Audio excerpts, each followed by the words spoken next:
சட்டம் ஒருபோதும் தோற்ற சரித்திரம் இல்லை. அதற்கு நாம் முயற்சி எடுக்க வேண்டும், கூட்டு முயற்சி எடுக்க வேண்டும், வெற்றி பெறும். பெண்களுக்கு எதிரான வன்கொடுமைகள் நிறைய நடக்குது. இப்போ ஒரு பாலியல் வன்கொடுமைன்னு நம்ம எடுத்துக்கிட்டாலுமே இப்போ முன்னாடி சொல்றதுக்கு ஒரு தைரியம் வேணும். அப்படி எதையோ மீறி பெற்றோர்களோ இல்லை அந்த பாதிக்கப்பட்ட பெண்ணோ ஒரு கேஸ் ஃபைல் பண்ணால் இப்போ நம்ம எதிர்பார்த்து போகிறது ஒன்று. இப்போ எனக்கு தப்பு நடந்துருச்சுன்னா அதுக்கு தண்டனை கிடைக்கணும்னு.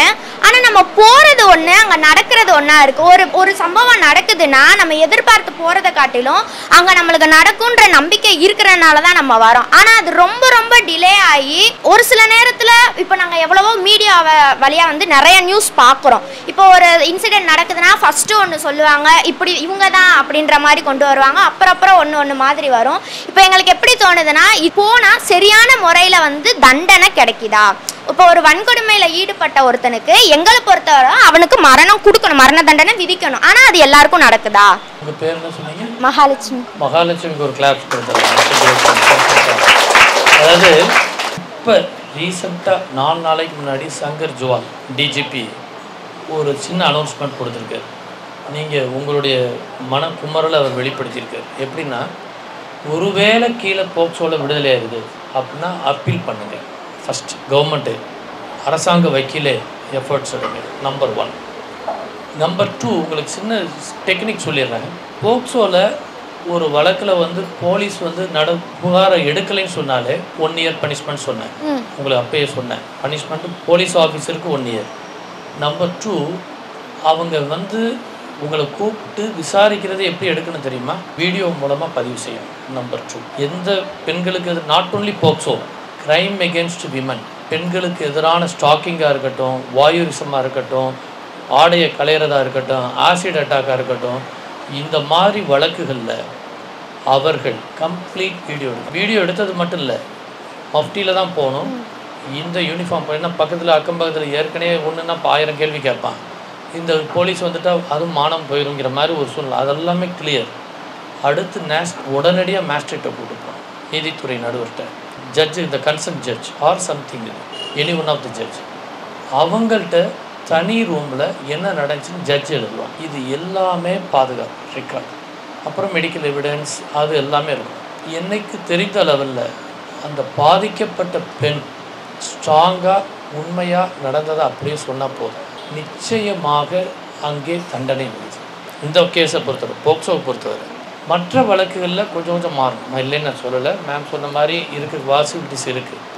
சப்போஸ் விடுதலை ஆயிடுறான்னு வைங்க, ஒரு காரணத்தில் உண்மையாகவே பாதிக்கப்பட்ட அந்த பெண்ணுக்கு சாட்சி சொல்ல தெரியாதனாலேயோ சூழ்நிலைகள்னாலேயோ விடுதலை ஆக்கப்பட்டால் நீங்கள் கவலையே பட வேண்டாம். இப்போ இதுக்கு நம்ம மேல்முறையீடு தாராளமாக செய்யலாம்னு அவங்ககிட்ட சொல்லிட்டேன். இப்போ அந்த அரசாங்க வக்கீலே ஸ்டெப்ஸ் எடுக்கிறதுக்கு சட்டம் கொண்டு வந்துட்டாங்க. இதுக்கு நீங்கள் பணமே ஒரு பைசா செலவழிக்காமல் இலவச சட்ட உதவி மூலமாக நீங்கள் பெற முடியும், மேல்முறையீடு செய்யலாம். அதுவும் இல்லை என்று சொன்னால் நாங்கள் தயாராக இருக்கிறோம் உதவி செய்வதற்கு. உதவி செய்கிறீங்க சார், அதெல்லாம் ஓகே.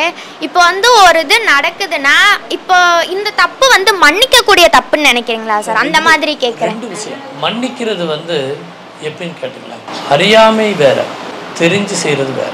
அறியாமைக்கு தெரிஞ்சு செய்கிறதுக்கு ஒரு சின்ன உதாரணம் உங்களுக்கு சொல்லுங்கள். என்கிட்ட ஒரு வழக்கு உண்மையிலே வந்தது. ஒரு நர்ஸு, அவங்க வீட்டில் ஒரு பையன், நல்லா படிக்கக்கூடிய பையன். அந்த பையன் என்ன செய்வான்னா, எப்படியோ இந்த கொரோனா பீரியடில் உள்ளே போயிட்டான். இதில் மீடியா இந்த இதில் ஃபுல்லாக ஆன்லைன் அது இதுன்னு உள்ளே போய் அவங்க ஃபேமிலி ஃப்ரெண்டு ஒருத்தர் ஃபோட்டோவே எடுத்து மார்பிட் பண்ணி நியூடாக போட்டான். அவன் என்ன செய்யணும்னு அவனுக்கே தெரியாமையா.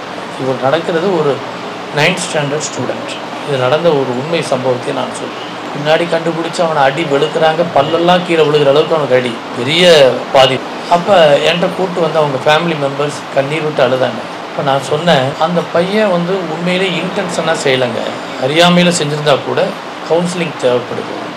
அவனை நீங்கள் சரியான இடத்துக்கு கூட்டு போய் அவனுக்கு இப்போயே கவுன்சிலிங் கொடுக்கலைன்னா அவன் மனநிலை பாதிக்கும் அப்படின்னு சொல்லி. ஆனால் ஒரு ஃபேமிலி பாதிக்கப்பட்டிருக்கு, இதனால் ஒரு ஃபேமிலி பாதிக்கப்பட்டிருக்கு. ஏன் இதை சொல்கிறேன்னா, இந்த சமுதாயத்தில் கூட்டு முயற்சி நான் இருக்கேன். நம்மளுடைய முதல்ல நான் தெளிவாக இருக்கணும். நானே சொல்லிவிட்டு போனோகிராஃபி பார்க்குறேன்னு வைங்க, அப்போ அங்கேயே ஸ்டார்ட் ஆகிருக்கு. என் பிள்ளை எப்படி கேட்பான் ஃபஸ்ட், நானே கரெக்டாக இருக்கிறதுப்போ என் பிள்ளைகள் எப்படி கேட்பாங்க ஃபஸ்ட்டு, அது ஒன்று.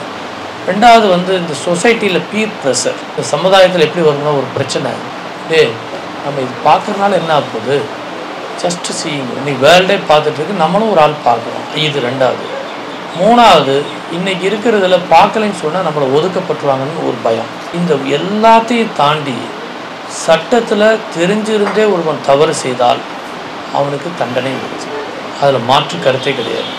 தெரியாமலும் ஒருவன் செய்தாலும் தான் விழிப்புணர்வு. இப்போ நம்ம இதெல்லாம் இப்போ கேம்பில் கொடுக்குறோம். இப்போ நீங்கள் போய் ஒவ்வொரு ஏரியாவும் சொல்ல போகிறீங்க. நாளைக்கு போய் பேட் டச்னா என்ன, குட் டச்னா என்ன? பேட் டச்சு குட் டச்சில் சும்மா ஒருத்தன் வந்து இன்டென்ஷனாக தொட்டால் இந்த போக்சோ ஆக்ட் படி 3 ஆண்டு கடுங்காவல் தான். தொட்டாலே மியர் டச் வித் இன்டென்ஷன் டு, அதை இன்டென்ஷனை தொட்டால். ஸோ அப்படி தவறான பார்வையில் ஒரு பெண்ணை தப்பாக தொட்டாலே அதுவே செக்ஸுவல் ஹாரஸ்மெண்ட், செக்ஸுவல் அசால்ட் என்று சட்டம் வந்துவிட்டது. இதை நாம் வந்து டீச் பண்ணணும். பல பேர் பாவம் அவங்களுக்கு தெரியலை, நம்ம தான் டீச் பண்ணணும். அப்போ இது 2 சைடுமே தப்புகள் இருக்குது, போத் சைடு. ஜென்டர்னு சொன்னால் 2 பேர், ஆம்பளை பையங்களும் ஹோமோசெக்சுவல் நடக்குது, இங்கே லெஸ்பியன் நடக்குது. அவங்களுக்கே தெரியாமையே பல பேர் மாட்டிக்கிறாங்க. வெளியே திருந்தி வரணும்னா அந்த சமுதாயம் விடாது. அவன் ஒருத்தன் வந்து வாழ்க்கையில் உண்மையிலே திருந்தணும்னு நினைப்பான், ஆனால் விடாது. வேண்டிய சூழ்நிலைகளுக்கு நாம் எப்பொழுதுமே அவர்களுக்கு நல்ல ஒரு அட்மாஸ்பியரை ஏற்படுத்தி. இன்றைக்கி ஒருத்தன் வாழ்கிற இடத்தை பொறுத்து கெட்டு போகிறதுக்கு வாய்ப்பு இருக்குது. ஒரு டீச்சர் என்கிட்ட வந்தாங்க, ஐயோ என் பையன் டெய்லி தண்ணி போட்டு வந்து வீட்டில் கலாட்டா பண்ணுறான், நிம்மதியாக போச்சு, நான் மனநிலைக்கு பாலாகிட்டேன், நான் சைக்காட்ரிக் ஆகிட்டேன், இன்றைக்கி டாக்டர் சிஆர்எஸ்ட்டை மாத்திரை சாப்பிட்டுட்ருக்கேன்னு டீச்சர். அவங்க பையன் நல்ல பையன், அவனுக்கு என்னென்னா ஓவராக செல்லம் கொடுத்துட்டாங்க. பைக் வேணும்னா பைக்கை வாங்கி கொடுக்குறது, எது வேணாலும் வாங்கி கொடுக்குறது. அடாப்டட் சைல்டு, தத்தெடுக்க குழந்தை இல்லை, அடாப்டட் சைல்டு. அந்த வளர்த்த குழந்தைக்கு வந்து எதாவது செய்யணும்னு நினச்சி செய்கிறாங்க.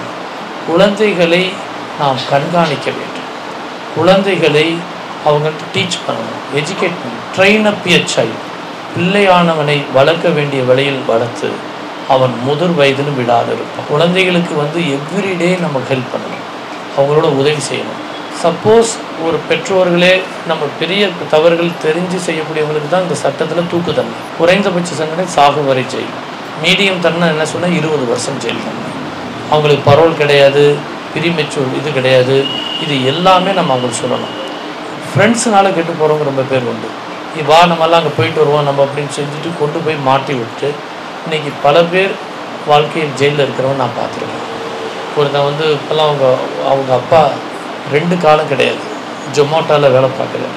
என்கிட்ட வந்த ஐயா என் பையன் 18 வயசு இப்போ தான் முடிஞ்சிருக்கு, ஒரு கொலை வழக்கில் ஜெயிலில் இருக்காங்க, நீங்கள் காப்பாற்றுங்க. அந்த பையன் நான் அந்த வழக்கு எடுத்தேன், நான் இப்போ பெயில் எடுத்தேன். ஏன்டா எப்படா செஞ்சேன்னு கேட்டால், நான் போதைப் பொருளுக்கு அடிமையாக இருந்தேன், எனக்கு தெரியாமல் நான் வந்து ஃப்ரெண்ட்ஸ் கூப்பிட்டாங்க போயிட்டேன், ஆனால் நான் கூட பண்ணலை, என் வண்டியை பயன்படுத்திட்டாங்க, என் வண்டியில் ஆயுதத்தை எடுத்துகிட்டு போனாங்க, இன்றைக்கி நான் ஜெயிலில் இருந்து இப்போ தான் வெளியே வந்திருக்கேன், இந்த திருந்தி வாழணும்னு நினைக்கிறாங்க. ஸோ அவனை மாதிரி ஆட்களையும் திருத்துறதுக்கு முயற்சி எடுக்கணும், அவன் தவறே கிடையாது. ஏன்னா ஒருத்தன் போதையில் இருக்கான்னு சொன்னால் கூட அவனை திருத்துறதுக்கு நாம் உதவி செய்ய வேண்டும். யாரையுமே ஒருத்தனை பார்த்தோன்னே இவன் தான் திருடன்னு சொல்லி சீல் வச்சிடக்கூடாது. எப்பயுமே அவனை என்ன முடிஞ்சளவு உதவி செய்ய முடியும் என்று நாம் முயற்சி எடுக்க வேண்டும். தப்பே செய்யக்கூடிய ஐடிஐ மேலே செஞ்சானே ஒருத்தன், அவனை போன்றவர்களை நாம் விடவே முடியாது. சட்டம் கடுமையாக தண்டிக்கப்பட வேண்டும். ஏன்னா அந்த பெண் எவ்வளவு கதறியிருப்பார், எத்தனை மாணவிகளை கெடுத்திருப்பார்கள், எத்தனை இதை வந்து அவன் தவறான ஃபோக்கஸ் மைண்ட், அந்த இன்டென்ஷன் மென்டல் கல்பபிள் இது மென்டல் உறுப்பு இருக்கு இல்லையா. இந்த போக்சோவில் இன்னொன்று முக்கியமானதை உங்களை சொல்ல விரும்புகிறேன். ஆரம்பத்தில் மட்டும்தான் நிரூபிக்க வேண்டியது அரசாங்கத்தினுடைய கடமை. முழு வழக்கு நிரூபிக்க வேண்டிய பொறுப்பு யார்கிட்ட இருக்குது தெரியுமா? குற்றவாளிகிட்ட இருக்கு. நான் செய்யலைங்கிறத நிரூபிக்க வேண்டியது அவனுடைய கடமை. பட் இன்னொரு உண்மை நான் சொல்லுகின்றேன், எந்த சூழ்நிலையிலையும் சினிமாவினுடைய இன்ஃப்ளூயன்ஸோ வேறு இன்ஃப்ளூயன்ஸோ யாருக்கும் வந்துடக்கூடாது. இன்னைக்கு பல பேர் கெட்டு போகிறாங்க. ஒரு வழக்கில் நான் பார்த்தேன், அந்த ஆசிரியர் என்கிட்ட சொன்னார், இந்த கேர்ள் வந்து என்கிட்ட நிர்வாணமாக நின்று நீங்கள் என்னை வந்து ஹக் பண்ணலைன்னா நான் விடமாட்டேன்னு சொல்லி அழுதா. அப்போ ஏன் நீ வெளியே பண்ணிட்டு ஓடி வர வேண்டியதாங்கன்னு நம்ம சொன்னாங்க. சூழ்நிலைகளில் அவன் வந்து இதாக இருந்தால் கூட, ஃபோர்ஸ் நடந்தால் கூட, அதில் இருந்தாலும் சரி எது இருந்தாலும் சரி, நாம் எந்த லெவலுக்கும் ஒரு கேர்ளும் சரி ஒரு பாயும் சரி துணியக்கூடாது. அதுக்கு தாங்க நன்னறி நூல்கள். இன்னைக்கு பல கதைகள், மகாபாரதம், கம்பராமாயணம், இதிகாசங்கள் எல்லாமே அறிவுரைகள் தான். நமக்கு வந்து அந்த அறிவுரைகளை நாம் தெரிந்து கொள்ள வேண்டும். பெற்றோர்கள் வந்து சில பேர் படிக்காதவங்கள கூட இருக்கலாம், நமக்கு அவங்க அறிவு வந்து அவங்களுடைய எக்ஸ்பீரியன்ஸில் சில அறிவுரைகள் சொல்லுவாங்க. அவங்கள டீஸ் பண்ணக்கூடாது. தயவுசெய்து நீங்கள் பெரிய ஆளாக வரணும்னு சொன்னால் நீங்கள் படிக்கணுங்கிறது தேவையில்லை. அதை விட என்னுடைய சிறந்த ஆலோசனை நான் சொல்கிறது என்னென்னா, பெற்றோர்களை மதியுங்கள். இதுதாங்க வெற்றியினுடைய ரகசியமே. பெற்றோர்களை மதிக்கக்கூடியவங்களுக்கு எல்லா விதமான இதுவுமே கிடைக்கும். இது நம்ம நினைப்போம் அவங்கள ஒரு சாதாரண நிலையில் நம்ம நினைக்கவே கூடாது. அவங்க எவ்வளவு தியாகங்கள் செஞ்சுருக்காங்கன்னு நம்ம சொல்ல முடியாது. அந்த தியாகம் வலி வேதனைகள் அவங்க புலம்பிட்டாங்கன்னு வைங்களேன், நம்ம வாழ்க்கையில் அடுத்த லெவல் போகவே முடியாது. அதனால் மிக மிக கவனமாக நாம் இருக்க வேண்டும். நீங்கள் சொல்லுவதைப் போல சட்டத்திலே கடுமையாக இருக்கிறது. கயவர்களை ஒருபோதும் நாம் விடப்போவதில்லை. தண்டனை ஊர்ஜிதம். இதை நிச்சயமாக செய்வோம் சார். ஆனாலும் நாங்கள் எதிர்பார்க்கிறது ஒரு பொண்ணுக்கோ பையனுக்கோ, பையன்றதை காட்டிலும் அது வேற மாதிரி போயிடும். ஒரு பொண்ணுக்கு தப்பு நடந்தா அவனுக்கு மரண தண்டனை விதிக்கணும். எங்களுக்கு எப்போ நடக்கும்? எங்களுக்கு நாங்கள் போராட வேண்டியதாக இருக்குது. இதையும் நாங்கள் ஃபேஸ் பண்ணி இதுக்காக நாங்கள் போராடி போராடி போராடி ஒரு கட்டத்துக்கு மேலே நாங்கள் மண்ணுக்கு போனதுக்கப்புறம்னாச்சும் அவனுக்கு தண்டனை கிடைச்சிரும் அப்படின்ற மாதிரி இருக்குது. இப்போ ஒருத்தவனுக்கு டக்கு டக்குன்னு இந்த மாதிரி மரண தண்டனை விதிச்சா அடுத்தவன் பொண்ணை பார்க்குற விதமே மாறும். நாங்கள் அப்படி நினைக்கிறோம் சார். அந்த மாதிரி எங்களுக்கு வேணும். எப்போ மாறும்? வரவேற்கின்றேன், வாழ்த்துகிறேன். ஃபஸ்ட்டு ஏன்னா முதல்ல இந்த மாதிரி நீங்கள் நினைச்சதுக்கு நான் வாழ்த்துக்கிறேன். ஏன்னா ஃபஸ்ட்டு என்னென்னா, துபாயில் கண்ணுக்கு கண் பல்லுக்கு பல் திருநா கை போயிடும். லேடிஸை வேறு மாதிரி பார்த்தோன்னா கண்ணு போயிடும். அவனை பொது இடத்துலேயே தூக்கு தண்டனை கொடுத்துருவாங்க. இதெல்லாம் நடந்துட்டு தான் இருக்கிறது, இப்பொழுதும் நடக்கிறது. நம்ம இதில் ஏன்னா இதில் என்னென்னா பல்வேறு நேரங்களில் பொய் வழக்கில் மாட்டிடுறாங்க. அதுதான் இப்போ வருத்தத்தை நான் இந்த இடத்துல பதிவு செய்கிறேன். பொய் வழக்கு இல்லாமல் உண்மையான குற்றவாளி நீங்கள் தண்டனை கொடுத்தா அந்த சமுதாயம் பாராட்டும். சார், இப்போலாம் அப்யூஸ் பண்ணுறாங்களே பொண்ணுங்களை, அது அடுத்தடுத்து நடந்துக்கிட்டு தான் இருக்குது. உடனே ஒரு பொண்ணை தொட்டா அந்த மாதிரி பண்ணணும்னா அதுக்கு என்ன வழி பண்ணணும்? உடனே அந்த மாதிரி ரூல் ஏன் கொண்டு வர மாட்டுறாங்க? கரெக்ட். உங்கள் பேர் என்ன? பாலசுஷ்மிதா சார். பாலசுஷ்மிதாவுக்கு ஒரு கிளாப் பண்ணும்போது, அதாவது அப்யூஸுங்கிறது எப்படின்னா, அந்த கேர்ளை மனநோக வச்சிட்டாலே அப்யூஸ் தான் என்னை பொறுத்தவரை. நான் பார்க்கக்கூடிய பார்வை அதுதான். தொடணுங்கிறது தேவையில்லை. மன உளைச்சல் ஒரு வகையாக எப்படி கொடுத்தாலும். இப்போ ஒரு லாயர் ஒருத்தர் அங்கே கேர்ள்ஸாக இருக்கக்கூடிய ரூமில் ஆபாச படமாக வரைஞ்சிக்கிட்டே இருந்தான், சும்மாவாது. அப்போ அந்த லேடி லாயர்ஸ் பார்க்குறப்ப அவங்க அதிர்ச்சியாக இருப்பாங்க. பார்த்தோன்னே என்ன வரும்? திடீர்னு ஒரு பயம் வரும். என்னடா இப்படி செய்கிறானேன்னு சொல்லி ஒரு சிந்தனை. இது மாதிரி இருக்கக்கூடியதுகள் எல்லா இடத்துலையும் இருக்குது. நாட் ஓன்லி இது, all departments, all sort of இது உண்டு. ரெண்டாவது, 2 பேர் யார் பெரியவர்கள்ங்கிற ஒரு ஈக்குவல். ஆணும் பெண்ணும் சரிநிகர் சமானம். இதுதான் பெண்ணுக்கு ஞானத்தை வைத்தான் புவி பேணி வளர்த்திடும் ஈசன். மண்ணுக்குள்ளே சில மூட நல்ல மாதர் அறிவை கேட்டான். பாரதியார்கிட்ட நான் தமிழ் ஸ்டூடெண்ட்ஸ் இங்கே யார் இருக்கா? தமிழ் ஸ்டூடெண்ட்ஸ் யார் இருக்கீங்களா? நான் அந்த சர்வதேச புலவன் பாரதிங்கிற ஒரு தலைப்பில் நான் பேச யாருக்கா தெரியுமா? நம்ம காலேஜில் தெரியாது. ஓகே, அப்போ அதனால தான், இல்லாட்டி நான் ரிப்பீட்டாக சொல்கிற மாதிரி வந்துடுமேன்ட்டு தான் சொல்கிறேன். பாரதியார் பாண்டிச்சேரியில் இருப்பார். ஏன்னா வெள்ளைக்காரன் இருக்கிறதுனால அவர் அரெஸ்ட் பண்ண போகிறாங்கன்னே அங்கே போயிடுவார். அங்கே போய் இருக்கிறப்ப ஒரு செய்தி வருது, பிஜி தீவில் கரும்பு தோட்டத்தில் வேலை பார்க்கக்கூடிய போன பெண்களை கெடுத்துட்டாங்கன்னு சொல்லி ஒரு சின்ன செய்தி. பாரதியார் என்ன தெரியுமா செஞ்சார்? ஒரு கவிதை ஒன்று எழுதினார். கரும்பு தோட்டத்திலே கரும்பு தோட்டத்திலே இந்து மாதர்தம் நெஞ்சு கொதித்து கொதித்து மெய் சுருங்குகின்றனரே அந்த கரும்பு தோட்டத்தில். பெண்ணென்று சொல்லிடிலோ பேயும் இறங்கும் என்பார். தெய்வமே உமது எண்ணம் இறங்காது. ஏழைகள் சொரியும் கண்ணீர் வெறும் தெற்கு மாகடலுக்கு நடுவினிலே அங்கு கண்ணொற்றோர் தீவினிலே பெண்கள் புலம்புகின்றார் அந்த தெற்கு மாகடல். விம்மி விம்மி விம்மி அழுகின்றார் அப்படின்னு சொல்லி ஒரு கவிதை எழுதும். ஏன் இதை சொல்கிறேன்னு சொன்னாங்க, அபியூஸ் மனப்பாங்கை மாற்ற வேண்டும். ஜென்ஸுனாலே வரதட்சணை கேட்கணுங்கிற மனப்பான்மை தூக்க வேண்டும். பெண்கள்னாலே நம்ம கல்யாணம்னாலே வரதட்சணை கொடுக்கணுங்கிற மனப்பான்மை மாற்ற வேண்டும். பெண்ணுக்கு ஒரு ஃபஸ்ட்டு மரியாதை, ரெஸ்பெக்ட் யாராக இருந்தாலும் கொடுக்கணும். என்னை பொறுத்தவரை எல்கேஜி மாணவனுக்கே நான் கொடுப்பேன். என்னை பொறுத்தவரை சில பேர் கூட கேட்பாங்க, ஏன் சார் நீங்கள் இவ்வளோ பெரிய சீனியர் அட்வொகேட், நீங்கள் சீனியர் லாயராக இருக்கீங்க, நீங்கள் எங்களை சும்மா பேரை சொல்லி கூட கூப்பிடலாமேன்னு சொல்லி கேட்பாங்க. நோ, நான் அவங்கள மேடம் தான் கூப்பிடுவேன்னு சொல்லுவேன். எனக்கு அது ஒரு மகிழ்ச்சியை தருகிறது. க்ளோஸ்னஸ்ங்கிறது வேறு. என் பொண்ணுக்கே நான் அந்த மரியாதை தருவேன், நான் எந்த சூழ்நிலையாக இருந்தாலும் சரி. ஏன்னா அப்படி ஒரு சூழ்நிலை வரும் பொழுது பிறருக்கு நான் மரியாதை தர வேண்டும் என்ற எண்ணம் இதயத்திலே வர வேண்டும். பெண்மையை நாம் மிக முக்கியத்துவமாக கொடுக்க வேண்டும் என்பதை நினைக்க வேண்டும். ஏன்னா இன்றைக்கி பெண்கள் அவங்க இந்த சமுதாயத்தில் இருக்கக்கூடிய எந்த பெண்ணுமே அவங்க ஒரு தாய்மார்கள் என்ற உணர்வை ஏற்படுத்த வேண்டும். அவங்க ஃப்யூச்சரில் ஒரு பெரிய இன்றைக்கி ஜெனரேஷனை உருவாக்கக்கூடிய மிகப்பெரிய பங்களிப்பு. அந்த மனநிலை ஒவ்வொரு மனுஷனுக்கும் மாறிடுச்சுன்னு வைங்களேன், நம்ம வருத்தப்படாத வாலிபர் சங்கமாக மாறிவிடும். என்னுடைய கருத்து அதுதான். ஆக்சுவலாக சொல்ல போனால் மனசு நிலை தான். மைனர் குழந்தைக்கு திருமணம் நடக்கிறப்ப அவன் உடனே அன்றைக்கி தட்டி கேட்டான், ஒரு இதில் போல்டாக எடுத்து கேட்டான். இன்றைக்கும் பல இடங்களில் இன்னைக்கு குழந்தை திருமணம் பல நேரங்களில் நடந்துருக்கு. சமீபத்தில் ஒரு கல்யாணம் மாஸ்டர் மஹாலில் நடக்கிறதுச்சு. அந்த மேரேஜில் ஈவினிங் கேட்டால் அடுத்த நாள் எங்களுக்கு லஞ்சு செக்கான் ஒன்றில் கொடுக்குறதா இருந்தாங்க. நல்ல கடா வெட்டி சாப்பாடு போடுறதா இருந்துச்சு. வர வேண்டாம்னு எனக்கு ஒரு ஃபோன் வந்துச்சு. ஏன்னு கேட்டால் அந்த பொண்ணு மைனர் கல்யாணத்தை நிப்பாட்டிட்டாங்கன்னு சொல்லி. அப்போ அந்த மாப்பிள்ளை அழுதுகிட்டே என்கிட்ட வந்தான். நான் சொன்னேன், அதாவது உன் கல்யாணத்தை நிப்பாட்டிட்டாங்கிற சட்டம் கரெக்டாக கடமையை செஞ்சுருக்கு, நீ ஆக்க பொறுத்தவன் ஆற பொறுக்கணுப்பா. 4 மாதம் வெயிட் பண்ணேன், ஆட்டோமேட்டிக்காக அந்த பிள்ளை மேஜர் ஆயிடும்.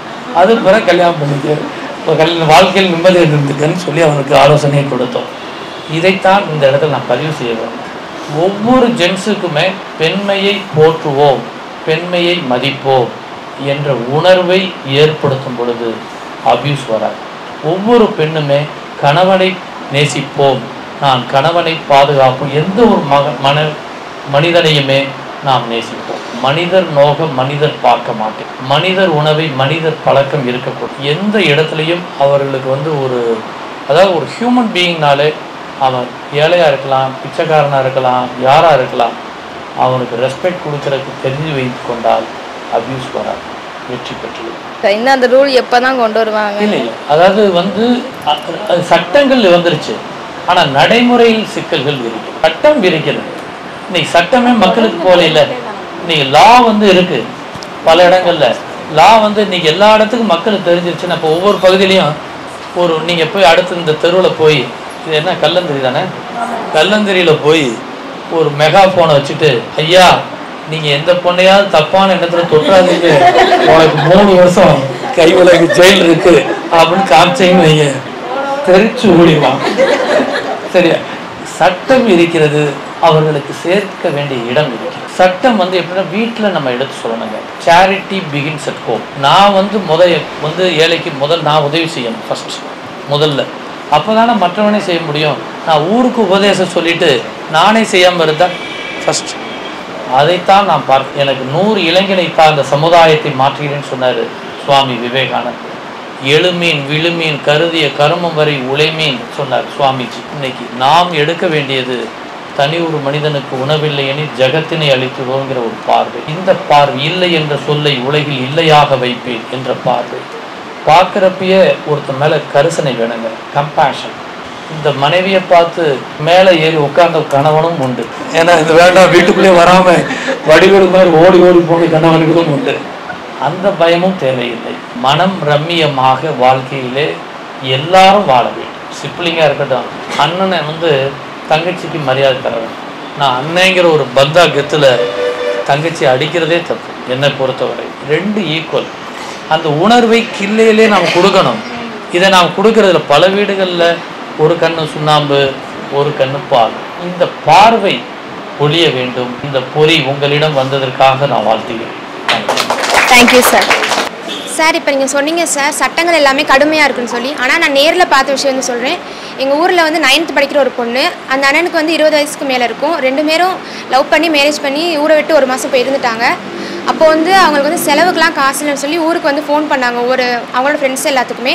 அப்போ போலீஸ்லாம் என்ன பண்ணாங்கன்னா, அவங்க நம்பர் ட்ராக் பண்ணி யார் யாருக்கெல்லாம் ஃபோன் பண்ணாங்களோ அவங்க எல்லாருமே விசாரணை பண்ணி ரொம்ப இது பண்ணாங்க சார். ஆனால் அவங்க கொஞ்ச நாள் அந்த அண்ணனையும் அந்த பொண்ணையும் கண்டுபிடிச்சிட்டாங்க.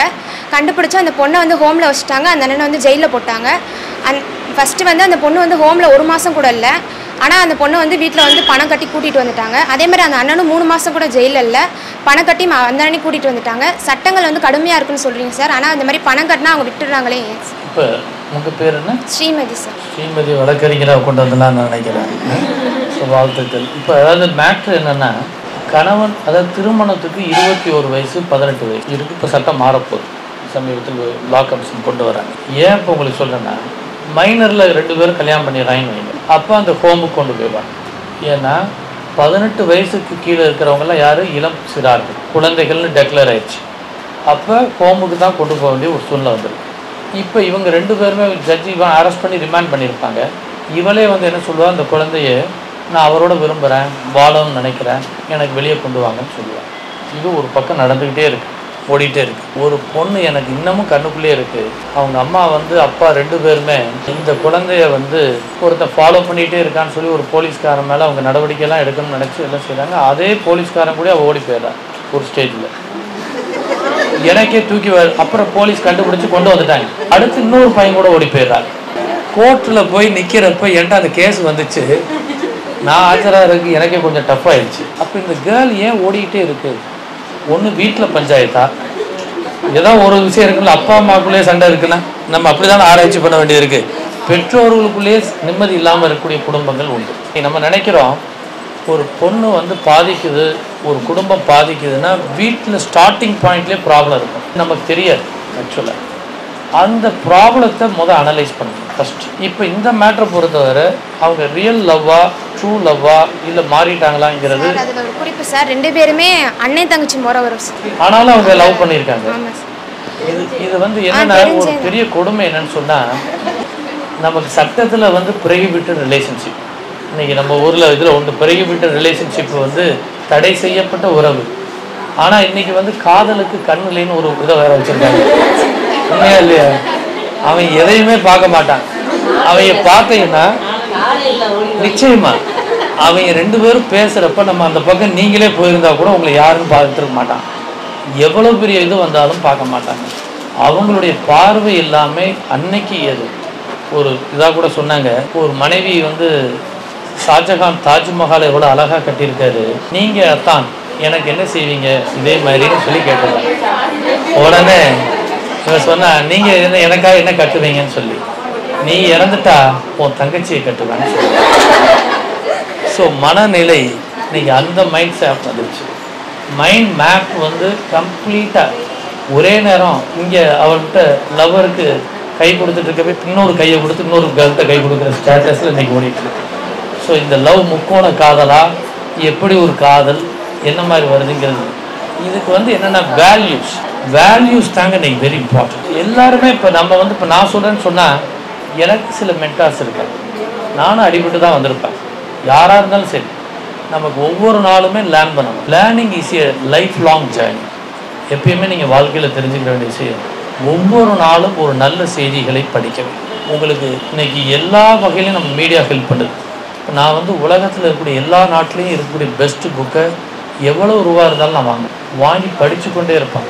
ஏன்னு சொன்னால் இதன் மூலமாக பிறருக்கு சில ஆலோசனைகள் சொல்லலாம்ல. ஒய் நாட், எவ்வளவு நேரம் கிடைச்சாலும் சரி, நான் வந்து டெய்லி என்னுடைய மெசேஜில் இப்போ நான் வந்து செல்ஃபோன் எடுத்து என்னுடைய ஃபோட்டோவாக போட்டுக்கிட்டு இருப்பேன் ஃபஸ்ட்டு. இப்போ நான் ஒரு நாள் திடீர்னு ஒரு முடிவு எடுத்தேன். ஃபஸ்ட்டு எடுத்தோடனே ஒரு நல்ல செய்தி, 2வது ஒரு பெரிய அறிஞர்களுடைய செய்தி, ஃபஸ்ட்டு கடவுளுடைய செய்தி, அறிஞர்களுடைய செய்தி, 3வது தான் என் படமாக இருக்கணும். என் படம் வரக்கூடாது முடிவு பண்ணேன். இந்த 20 நாளாக இதை செஞ்சிட்ருக்கேன். இல்லாட்டி எடுத்தோடனே எனக்கு வேகமாக படம் போடணும்னு நினைப்பேன். No, we want to change. நான் என்ன மாற்றிக்கிறேன், எப்படி மாற்றுறது. So learning is a lifelong journey. நம்ம எப்பயுமே reading is also a lifelong journey.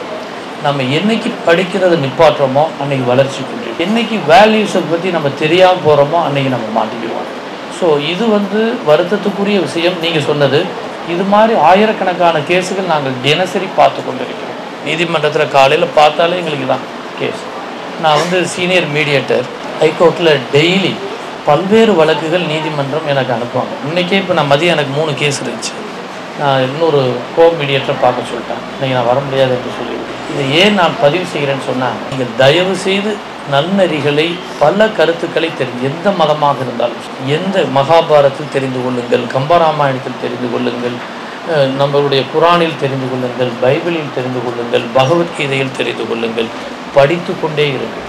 இன்றைக்கி அண்ணா ஆப்ரேஷன் தேட்டருக்கு போகிறதுக்கு முன்னாடி அண்ணாட்ட கேட்டாங்க, டாக்டர்கிட்ட அவர் சொன்ன ஒரே ஒரு வார்த்தை, எனக்கு ஒரு 2 days எனக்கு டைம் கொடுங்கன்னு கேட்டார். ஏன்னா அந்த புக்கை நான் கம்ப்ளீட் பண்ணணும். I want to complete this புக்குன்னு.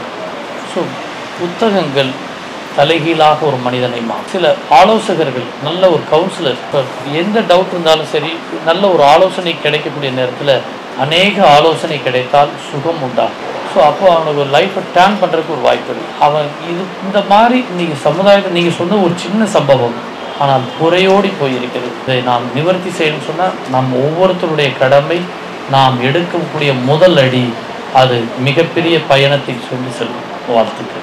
அம்மா கிட்ட தான் இருக்கணும்னு சொல்றாங்க.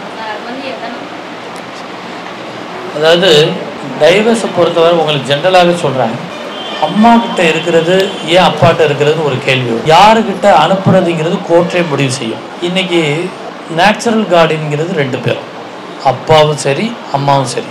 இப்போ அம்மா சொல்லும், நான் அந்த பிள்ளைய அப்பா அம்மாக்குள்ளே சண்டை வந்துருச்சுன்னா நான் அந்த குழந்தைய அப்பா காமிக்க மாட்டேன் அப்படின்னு சொல்லுவாங்க. ஜீவனாம்சம் கேட்பேன், ஆனால் குழந்தைய பார்க்க விட மாட்டேன் அப்படின்னு சொல்லக்கூடிய. இல்லை, கவலையே பட வேண்டாம். அந்த குழந்தையை பார்ப்பதற்கு சட்டத்தில் இடம் இருக்கிறது. விசிட்டேஷன் ரைட்ஸ், அதுக்கு பேர் விசிட்டேஷன் ரைட்ஸ். இல்லை, நிச்சயமாக பார்க்க முடியும், சட்டத்தில் இடம் இருக்கிறது. ஏன்னா இல்லை, காமிக்க வேண்டாம், அவங்ககிட்ட போய் கெஞ்ச வேண்டாம். உரிமையை நீதிமன்றத்தின் மூலம் பெற முடியும். அதற்கு கார்டியன் வாட்ஸ் ஓபி என்று அதற்கு பெயர், விசிட்டேஷன் ரைட்ஸ் என்று அதற்கு பெயர். அதை நீங்கள் தாராளமாக கேட்க முடியும். ஏன்னு கேட்டால் அந்த குழந்தை இப்போ இன்றைக்கி எமோஷனல் பிளாக்மெயில், இதுக்கு பேர் எமோஷனல் பிளாக்மெயில். ஒருத்தன் இருக்கான், கணவன் மனைவியை பிடிக்கல, மனைவி கணவன் பிடிக்கலைன்னா அந்த குழந்தையினுடைய நலனை அவர்கள் பார்ப்பதில்லை. குழந்தை நலன்னா என்ன சொல்லலாம், அந்த குழந்தையை பார்க்குறதுக்கு எனக்கு ஒன்றும் ஆட்சேபனை இல்லை. ஒரு டைவர்ஸ் கேஸ் வந்துச்சு, மியூச்சுவல் டைவர்ஸ். அந்த குழந்தையினுடைய அம்மா என்ன எப்படி எழுதியிருக்குன்னா, நான் படித்தேன், இந்த அப்பா தன்னுடைய பிறப்புரிமையவே விட்டு கொடுத்த விட, பர்த் ரைட்டையே விட்டு கொடுக்க வேண்டும் என்று எழுதியிருந்தார். நான் சொன்னேன், அது செய்ய முடியாது. குழந்தை வேண்டுமானால் அம்மாவினுடைய கஸ்டடியிலிருந்து வளரலாம், பர்த் ரைட்ஸை கொடுக்க வேண்டாம். நீங்கள் அந்த குழந்தை வளர வர அப்பா போய் பார்க்க பிரியப்பட்டால் நீங்கள் அலோவ் பண்ணால் பார்க்கட்டும், இல்லாட்டி பார்க்க வேண்டாம். ஏன்னா சில பேர் குழந்தை மனநிலை பாதிக்கணும்னு அவங்க பயப்படுவாங்க, சில பேருக்கு. ஆனால் பொதுவாக வெளிநாட்டில் சட்டங்கள் என்ன சொல்லப்பட்டிருக்குன்னா, அந்த குழந்தையை அப்பா பார்க்கலாம், லீவு நாளில் கூட்டு போய் வீட்டில் வச்சுக்கிறலாம். இந்திய சட்டத்திலும் அப்படி இருக்கிறது. ஒரே குறிக்கோள், மனைவியே சப்போஸ் என்கிட்ட ஒரு வழக்கு வந்துச்சு, அரசு வழக்கறிஞர் அப்போ ரவி இருந்தார். அந்த நீதிமன்றத்தில் நீதியரசர்கள் 2 பேர் இருந்தாங்க. அந்த வழக்கு எப்படி போட்டாங்கன்னா, மனைவி தற்கொலை செய்தார், போலீஸ் இத்தனைக்கு அந்த கேர்ள் போலீஸ் சூசைட் பண்ணிக்கிடுச்சு. இந்த குழந்தை ஒரு குழந்தை இருக்குது, அந்த குழந்தைய பாட்டிக்கிட்ட இருக்குது. அது அவன் ஜெயிலிருந்து வெளியே வந்தோடனே இந்த குழந்தைய என்கிட்ட ஒப்படைக்கணும்னு சொல்லி கேஸ் போடுறான், ஹேபியஸ் கார்பஸ். போட்ட உடனே கோர்ட்டில் என்னையை நியமிக்கிறாங்க, இந்த வழக்கில் யார்கிட்ட ஒப்படைக்கிறதுன்னு சொல்லி நீங்கள் டிசைட் பண்ணி கோர்ட்டுக்கு உதவி செய்யுங்கன்னு சொல்லி. நான் முதல்ல என் வீட்டில் தான், ஆஃபீஸில் தான் வச்சு இந்த வழக்கை விசாரித்தேன். அந்த பாட்டி வந்துருச்சு. அந்த பாட்டியை பார்த்தேன். பாட்டி பரிதாபமாக இருந்துச்சு. 100 நாள் வேலை திட்டத்துக்கு போகிற பாட்டி ஃபஸ்ட்டு. இந்த குழந்தைகள் 2 குழந்தைகள், நாட் ஒன்லி ஒரு குழந்தை, 2 குழந்தைகள். இந்த குழந்தைகளை பார்த்தேன், பாட்டியோட ரொம்ப ரொம்ப அட்டாச்சாக இருந்துச்சு. அவங்க அப்பாவை நேராக வந்தார். அவங்க அப்பாவை பார்த்தோன்னு இந்த பிள்ளைகள் போகல. எனக்கு கொஞ்சம் பறக்குன்னு இருந்துச்சு, யார்கிட்ட என்னடா செய்யறதுன்னு யோசித்தேன். உடனே அந்த பாட்டியை வெளியே போக சொல்லிட்டு குழந்தைய வர சொன்னேன். பாட்டி எதுவும் சொல்லி கொடுத்தான்னு கேட்டேன் ஃபஸ்ட்டு. அப்பாட்ட, அப்பா கொலைகாரன், அப்பாக்கிட்ட போகக்கூடாதா அப்படின்னு சொல்லிச்சு, அம்மாவை கொலை பண்ணது தான் அப்படின்னு சொல்லிச்சான்னு கேட்டேன். தலையை ஆட்டுச்சு. இப்போ நைஸாக தெரிஞ்சுக்கிட்டான். நைஸாக அந்த குழந்தைய பழையபடியும், அப்பா தப்பு பண்ணியிருக்கா என்னங்கிறது உனக்கு தெரியாதுப்பா, நீ அப்பாட்ட பேசு, அவருக்கு ஒரு ஆறுதலாக இருக்குன்னு சொல்லி அப்பாட்ட அந்த பிள்ளைகள் பேச ஆரம்பிச்சிச்சு. இவனை வர்றப்பே நல்ல பொம்மைகளை வாங்கிட்டு சொல்லியிருந்தேன். ஒரு 10 நிமிஷத்தில் பார்த்தீங்கன்னா அவங்க எல்லாம் அப்பா மேலே ஏறி விளையாட ஆரம்பிச்சிட்டாங்க, உயிராயிட்டாங்க. அடுத்த கேள்வி வந்துச்சு, இந்த குழந்தைய ஒப்படைக்கிறதா வேண்டாமா, யார்கிட்ட ஒப்படைக்கிறது? ஏன்னா நம்ம பாட்டுக்கு பாட்டி வளர்த்துட்டு இருக்கிறப்ப தூக்கி இங்கே கொடுத்து பாட்டி லபோதுவோன்னு கத்திடக்கூடாதுங்கிறது ஒன்று. என்ன சூழ்நிலைங்கிறது பார்க்கணும். அப்போ இவங்க வீட்டில் யாரெல்லாம் பெண்கள் இருக்காங்கன்னு கூப்பிட சொன்னாங்க.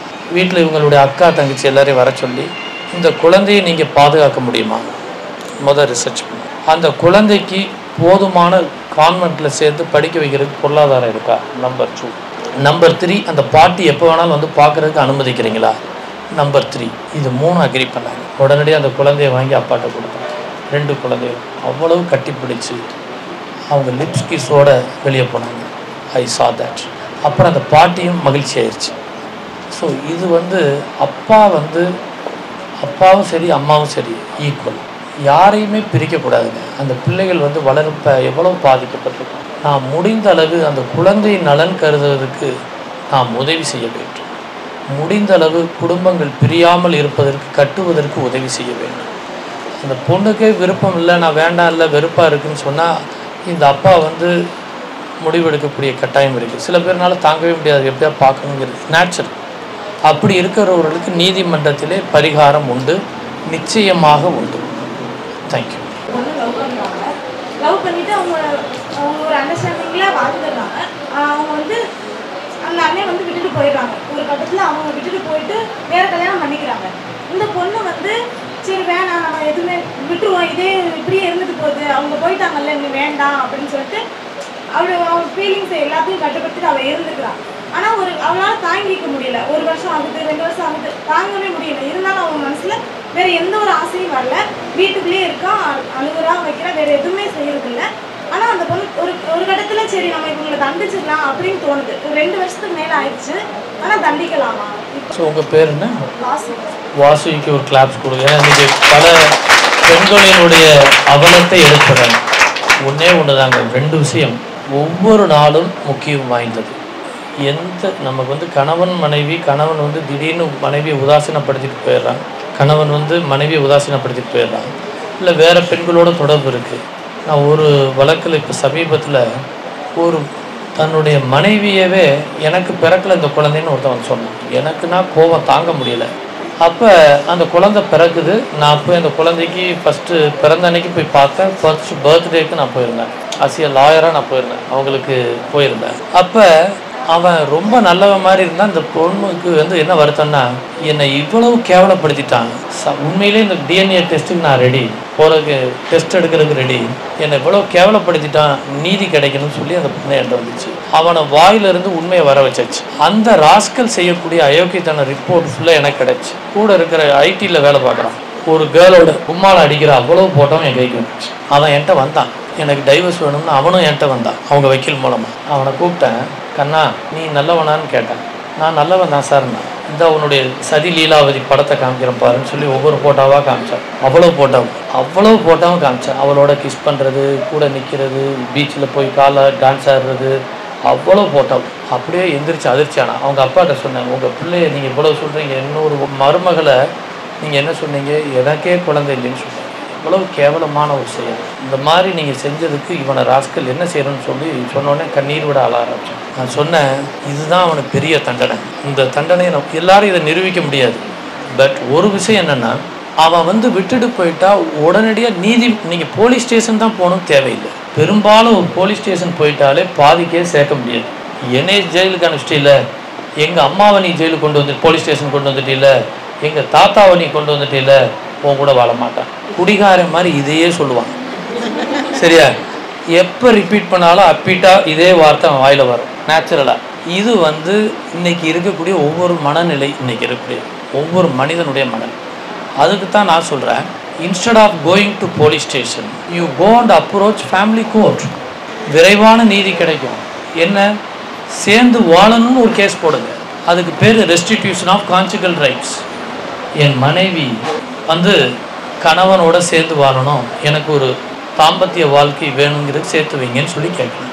அப்போ கோர்ட்டு சம்மன் அனுப்பி அவனை வந்து கவுன்சிலிங் கொடுப்பாங்க. கவுன்சிலிங் கொடுக்குறப்ப ஆலோசனை சொல்லுவாங்க. அந்த ஆலோசனையை கேட்டுட்டு ஒருவேளை அங்கே சேர்றதுக்கு வாய்ப்பு இருக்குது. இது ஒரு ஆய்ச்சி. இல்லையா, சிலரை பணத்தால் தான் அடிக்க முடியும். அவர் ஜாலியாக கையில் காசாக வச்சுருக்கான், சொத்தாக வச்சுருக்கா, டொமஸ்டிக் வயலன்ஸ் இருக்கவே இருக்குது, ஜீவனாம்ச வழக்கு இருக்கவே இருக்குது. மாதம் நீங்கள் வீட்டில் உட்காந்துட்டு 20,000 உங்களுக்கு கிடைக்குதுன்னு வைங்க. அவன் 1 லட்ச ரூபா 50,000 வாங்குறான்னு வைங்க. 20,000 உங்களுக்கு வந்துச்சுன்னா பதட்டம் வந்துடும். ஹோட்டலில் போய் வெட்டியாக செலவழிக்கிறதுக்கும் கும்மாளம் போகிறதுக்கும் ரூபா செலவு போகிறாரு. ஸோ ஒழுங்காக வனைவீட்டியாக போயிட்டா நிம்மதியாக சாப்பாடும் கிடைக்கும், பணமும் நம்ம கொடுக்க வேண்டியதுன்னு ஒரு முடிவு பண்ணுவோம். ஸோ எதை இரும்பால் காய்ச்சி, அயன் ஷார்பன் அயன். சரியா? நீங்கள் எடுக்கக்கூடிய ஆயுதம் வன்முறை தேவையில்லை, கண்ணீர் தேவையில்லை. முறையிடுங்கள் கடவுளிடம், ஆனால் நீதிமன்றத்தையும் அணுகுங்கள். ரெண்டும் செய்யும் பொழுது வெற்றி தானாக கிடைக்கும். சார் இப்போ இந்த 18 வயசு கீழேனா இந்த போக்சோ ஆக்ட் மூலமாக பண்ணிக்கலாம் சார், எந்த ஒரு பிரச்சனைனாலும் சால்வ் பண்ணலாம். 18 வயசுக்கு மேலே இருக்கவங்க, போகிறவங்க, அவங்க டீஸ் பண்ணுறவங்க, குடும்பத்திலே இருக்கவங்க இது பண்ணுறதுலாம் எப்படி சார்? நீங்கள் அதாவது 18 வயசுக்கு போக்சோ கன்ஃபார்ம்டு, அதுக்கு மேலே தான் நான் உங்களுக்கு சொன்னேன் இல்லையா, ஸ்டாக்கிங், வாயுரிசம், பெண்ணை கேலி செய்கிறது, அதெல்லாமே மேஜர் கம்ப்ளீட்டாக. எந்த மேஜர் பொண்ணையும் குடும்ப வன்முறை மட்டும் இல்லை, க்ரைம் எகென்ஸ்ட் அவங்க பெண்ணுக்கு எதிரான வன்முறையை யார் செய்தாலும் சரி அவர்களுக்கு கடுமையான தண்டனை, மிக கடுமையான தண்டனை சட்டம் ரெடியாக இருக்குது. முந்தியெல்லாம் வெறும் சும்மா உட்காந்துட்டு, எனக்கு தெரிஞ்ச மதுரையில் ஒரு நடிகர் வரப்புற பெண்களை கேலி செஞ்சிட்ருப்பார். அந்த காலத்தில் வெறும் 75 ஒரு சின்ன கேஸ் போட்டு வெளியே விட்டுருவாங்க. இப்போ அது கிடையாது. குறைந்தபட்சம் 3 ஆண்டு கடுங்காவல் தண்டனை யாராக இருந்தாலும் சரி. ஸோ சட்டம் போக்சோ வந்து நமக்கு 2012, 13 இது வந்துச்சு. இப்போ இந்திய தண்டனை சட்டத்திலேயே நாம் பழையதில் இருந்துச்சு. இப்போ பிஎன்எஸ் உங்களுக்கு சட்டம் இருக்கிறது, எல்லா பாதுகாப்பும் இருக்கிறது. ஜஸ்ட் அந்த இது பண்ணால் கூட 509 என்று பழைய சட்டம் இருக்கிறது. எல்லா பாதுகாப்பும் நம்ம மேஜருக்கும் முழுமையாக இருக்கிறது. இல்லை இது வந்து நீங்கள் நாம் 2 சட்டங்களில் மேஜரானாலும் பாதுகாப்பு உண்டு, மைனர்களுக்கும் பாதுகாப்பு உண்டு. சாட்சி தடயம் என்பதை விட பாதிக்கப்பட்ட பெண்ணை தைரியமாக சொல்ல வந்து விட்டாலே அதுவே போதும். அதான் சுப்ரீம் கோர்ட் சொல்லுது. ஒரு சாட்சி வெயிட்டாக சொல்லிட்டா போதும், தண்டனை கொடுக்கும். All the best, congratulation.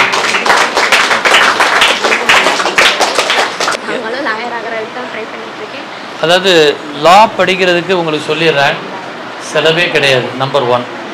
2வது 70% நீதிபதிகள் பெண் நீதிபதிகள். அதிகமாக தமிழ்நாட்டில் தான் ஹைகோர்ட் ஜட்ஜு பெண்கள் இருக்கிறார்கள். இன்றைக்கி லா மொத்த செலவு எவ்வளோ தெரியுமா? 5 வருஷம் +2 முடிச்சுட்டு போனால் மொத்தமே 3000 மொத்தமே. 2வது 3 இயர்ஸ் கோர்ஸ்லேயும் ரொம்ப கம்மியான இதே அளவு தான். நீங்கள் அது தமிழ் வழி படிக்கிறதுன்னு சொன்னால் உங்களுக்கு அவங்க தருவாங்க. பணமே இல்லாமல் சட்டத்தை பயில முடியும், வாழ்க்கையில் உயர முடியும். அதனால் உங்களுக்கு வாழ்த்துக்களை தெரிவிச்சுக்கிறேன். கங்க்ராச்சுலேஷன்.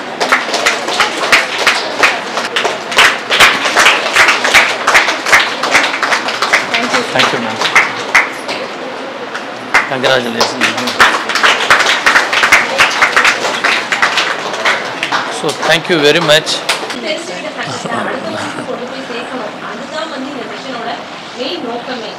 உங்களுக்கு என்ன சட்டங்கள் சார் சொல்லிக் கொடுத்தாரோ எல்லாரும் தைரியமாக இருக்க சொல்லுங்க. உங்களை சுற்றி இருக்கிற பெண்கள், குழந்தைகள் எல்லாரும் தைரியமாக இருக்க சொல்லுங்க.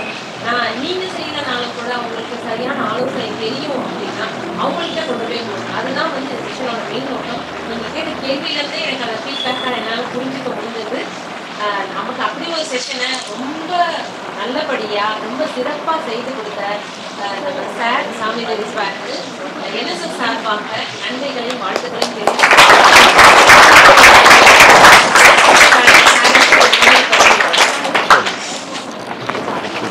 Thank you very much. So இந்த பேட்ச் வந்து ஹைகோர்ட்டுக்கு வரதா இருந்துச்சுன்னா நான் பெர்மிஷன் வாங்கி தரேன். You visit to high court.